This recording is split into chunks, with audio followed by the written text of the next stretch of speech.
Hey everybody, so today I want to look at the Nintendo 3DS XL. So let's get right to work. Welcome to the world of Nintendo, ladies and gentlemen. Today I want to talk about the Nintendo 3DS XL. So I guess you guys can guess by now that my favorite color is red. Love red. That's why I got a red one. So let's do a little review of this nice, cool device. So the 3DS XL, it's a Clam form factor, meaning that when you open it, you can see your two screens on the inside. Right now I have Ridge Racer 3D in here, so you can see the nice 3D effect. Of course, looking through this camera, you will not be able to see the 3D effect, but so I will just turn it off so I can save some power. So let's talk about some of the physical features of the device. Obviously, when you let me just turn off the camera. So let's go back home here. So obviously we have analog key right here on the top left hand side. Unfortunately in this particular model there's only one analog key, but in the newer model to this, I think they call it the new Nintendo 3DS XL, which I will be doing a comparison in my next video with. There is a small nub on this side, a rubberized nub, which is also an analog joystick. But for this one, you just have one analog joystick on the top left-hand side. Looking at here, we have our customary, D-pad. And when it comes to Nintendo products, you know that you're going to get a top-notch D-pad. I think Nintendo, they were the pioneers in creating this D-pad. And it feels very, very nice to touch. I'm not surprised because it's Nintendo. We have our select button, home and start. These buttons can be depressed, which is good. You can just press and depress them like that. Of course, we have our A, B, X, Y buttons here. That's our power button. And this is our 3D slider. So if you were playing this game in person, not through a TV, not through a camera, but looking at it, you can actually turn off the 3D effect, and then you can turn it on by sliding up. One of the things I must mention, and they've actually fixed that in the newer version of this, you have to hold the game at a particular angle to get the full 3D effect, and the 3D effect is only available in the top screen, which is the capacitive screen. The screen at the bottom is a resistive touchscreen, and it's during gameplay. For example, if you're playing a racing game, you would normally have the racing game on the top screen, and then like a map of where you are and stuff, or information in the bottom screen. But it's really, really cool. I love the dual screen design. And actually, this is very similar to like the Game & Watch days, where some of the earlier Game & Watch games had the clamshell model. I believe Donkey Kong had one where you had dual screens. So, it's good to see that Nintendo is still maintaining those form factors. Here we have our two front-facing speakers here, and we have our camera here in the front as well. Here we have two rear-facing cameras. One thing about the cameras that kind of suck is that they're only 0.3 megapixels, but they do the job. And then we have shoulder buttons here, one on each side, and we have our infrared port, and then here's our slot for our cartridge. So let's now look at some of the features of what's inside the console. What I love about it, one of the things I would definitely mention up front is holding it. It does feel like it does have a little bit of weight to it. Nothing to be too concerned about. Anybody you can hold this for a long time and play games as long as you want. But as far as like the innards of this thing, so the main processor, it's an ARM11 MP core based processor. For you techies out there, it's a dual core processor. And one of the processors is actually dedicated to gaming and apps, while the other one is just making sure that the operating system runs well, and it enables like multitasking features and whatnot, and background tasks, right? Which is really, really cool. So even during gameplay, this little bad boy can actually be doing tasks in the background, and it wouldn't affect gameplay because it's on a separate processor. There's also a single core ARM9 processor. The reason that's in there, this has backward compatibility with the original Nintendo DS games, and there's about 128 megs of system memory inside here as well. So not bad for a gaming system. That's more than enough for the games anyway. So I did talk about the top screen being capacitive touchscreen. That's actually not a touchscreen. Sorry, the bottom one is a touchscreen. But this one is a capacitive one. This is the 3D. This is the 3D screen.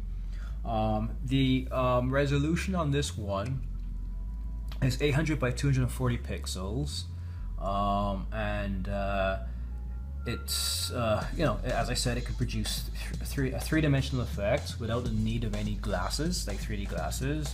So again, for you techies out there, it uses a technology called the parallax barrier. Just Google it and it will tell you everything about the parallax barrier. And you can control the 3D effect by the slider on the side here. So the cameras, the two cameras on the outside of the device, you can take 3D photos. That's why you have like the stereoscopic form factor, that you have one and two, and you have the front-facing one as well. And again, 0.3 megapixels. That's you know, small on today's standards of cameras, but it's enough to you know, have fun, to do fun things with. And you know, that equates to 0.3 megapixels, right?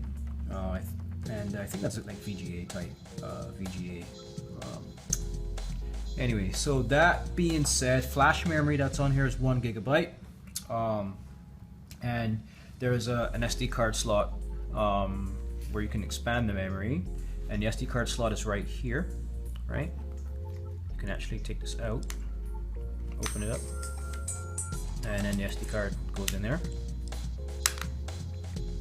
and then there's the infrared port on the back, where you can connect other peripherals. That's the port right there. There's a 1300 milliamp hour lithium ion battery. You can get about 3 to 5 hours playing and of games, and with the games designed for the 3DS XL, it's about 3 to 5 hours. But for the 3DS games, you can get about 5 to 8 hours on this. So quickly, I mean, you're not going to really see this stereo, the 3D effect, but it's just around the game here. I'm running Ridge Racer. Pretty cool game. I like my racing games.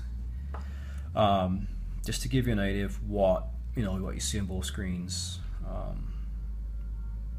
So what I'm going to do in my next video, I'm actually going to do a couple other videos. I'm going to compare this to the PS Vita that came out around the same time this came out.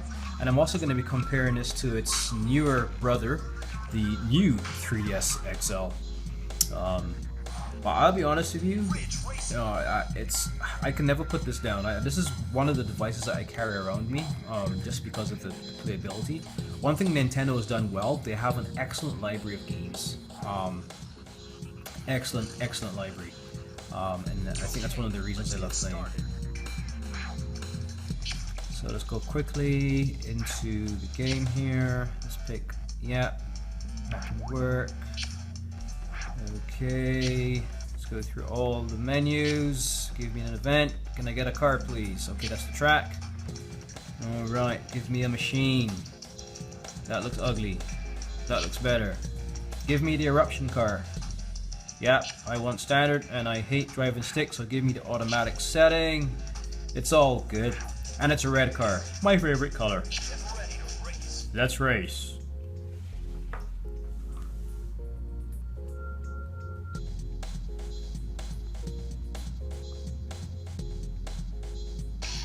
One of the things about this as well, the startup time, there's a couple of seconds of lag waiting for the games to load.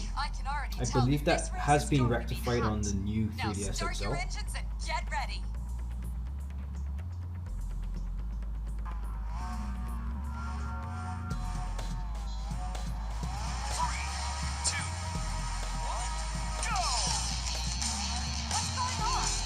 And of course I'm racing Pac-Man characters.